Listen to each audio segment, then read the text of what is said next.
جو بندہ نماز عشاء جماعت کے ساتھ ادا کر لیتا ہے، رحمت عالم صلی اللہ تعالیٰ علیہ وسلم نے ارشاد فرمایا اس کو آدھی رات قیام اللیل کا ثواب دیا جاتا ہے۔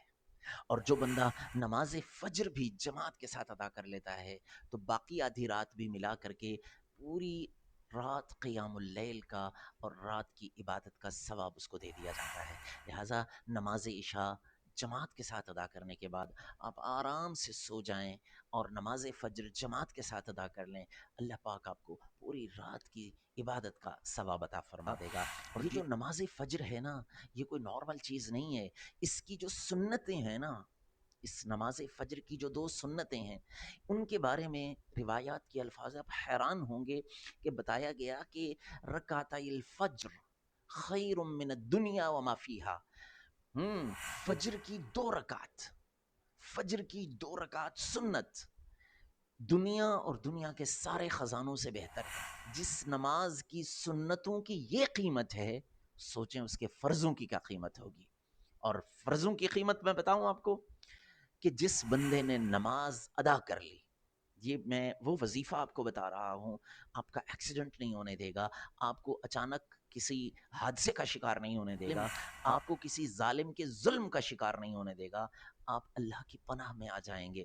جی ہاں، جس نے نماز فجر ادا کر لی وہ اللہ کی امان میں آ گیا۔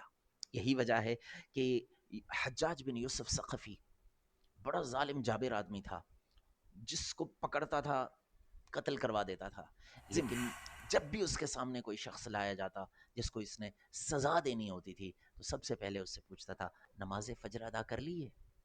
اگر وہ کہتا ہاں میں نے نماز فجر ادا کر لی ہے، اس کو چھوڑ دیتا، بولتا پھر کسی وقت آپ سے بات کریں گے۔ لیکن اگر کوئی کہتا کہ نہیں نماز فجر ادا نہیں کر سکا ہوں تو پھر وہ اپنا فیصلہ کرتا، قتل کروانا ہوتا کروا دیتا۔ لوگوں نے پوچھا کہ حجاج یہ کیا کر رہے ہو، لوگوں سے نماز کا کیوں پوچھتے ہو؟ تو اس نے کہا تمہیں پتہ نہیں ہے کہ جو بندہ نماز فجر ادا کر لیتا ہے وہ اللہ کی امان میں آ جاتا ہے۔ اب یہ بندہ اگر اللہ کی امان میں ہے، میں اس کے اوپر ہاتھ کیسے اٹھا سکتا ہوں؟ اللہ کا ڈر ہے مجھے۔ جی ہاں، آپ اگر نماز فجر ادا کر لیتے ہیں آپ اللہ کی امان میں آ جاتے ہیں۔ آپ کا گھر، آپ کے بچے، آپ کی ہر چیز اللہ کی امان میں آ جاتی ہے۔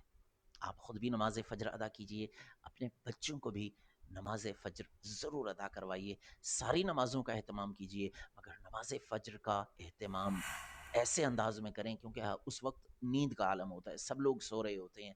آپ کو جد و جہد کر کے، مجاہدہ کر کے، محنت اور مشقت کر کے آپ کو نماز فجر وقت پر ادا کروانی ہے۔ اور اگر آپ مرد ہیں تو نماز فجر جماعت کے ساتھ ادا کرنے کے لیے جائیں۔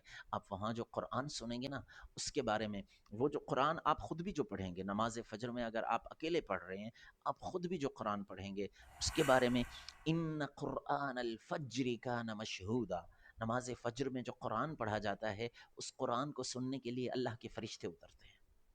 جی ہاں، لہٰذا بڑی محنت کے ساتھ اللہ رب العالمین کو راضی کرنے کے لیے، ان ساری برکتوں کو پانے کے لیے نماز فجر کا ضرور اہتمام کیجیے۔